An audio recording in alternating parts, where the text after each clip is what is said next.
ამის მოსმენამ შესაძლოა აღგაშფოთოს. 4-დან 18 წლამდე შენ მიდიხარ სკოლაში იმისთვის რომ მიიღო ცოდნა, რომელიც არასდროს დაგჭირდება რეალურ ცხოვრებაში. სწავლობ იმას თუ როგორ იმუშაო სხვაზე. გულმოდგინეთ, გვასწავლიან როგორ მოვიქცეთ ჩარჩოებში და აღარასდროს გავცდეთ შაბლონურ აზროვნებას. 18-დან 25 წლამდე შენაბარებ უნივერსიტეტში, დადიხარ ღამის კლუბებში, ეწევი და სხვა მეგობრებთან ერთად, ეძებ სამსახურს 9-დან 5-მდე.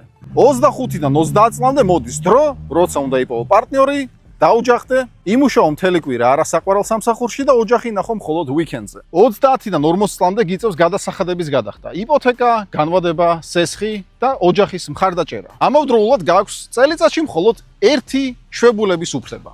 40-დან 50 წლამდე შენ გაწინაურებენ სამსახურში, გიმატებენ ხელფას უმნიშვნელოდ და ასევე სამუშაო საათებსაც. რის გამოც დროის უკმარისობის გამო მუდმივად მოგდის კონფლიქტები შენს მეორე ნახევართან.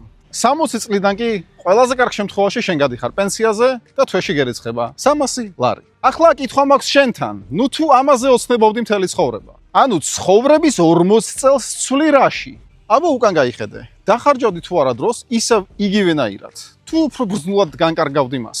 თუ შეშფოთდი, ესე იგი მზად ხარ ცვლილებებისთვის. სულ რაღაც 5 წლის წინ მეც იგივე მდგომარეობაში ვიყავი. სანამ დავიწყებდი რეგულარული კონტენტის შექმნა სოციალური ქსელებისთვის. მე პირადად უკვე 8 წელია არ მქონია ხელფასი. წარმოიდგინე 8 წელი არ ვიცი თუ რა არის უფროსი. და ძალიან დიდი იმედი მაქვს რომ შენ ძალიან სწრაფად შეიგრძნობ თუ რა არის ეს ბედნიერება. მაგრამ მხოლოდ ჩემი სურვილი ამას არ კმარა. შენ უნდა იმოქმედო, რა თქმა უნდა, იმ შემთხვევაში თუ გინდა შეცვალო რეალობა. თუ არ გინდა დარჩი ისევ იქ, სადაც ხარ.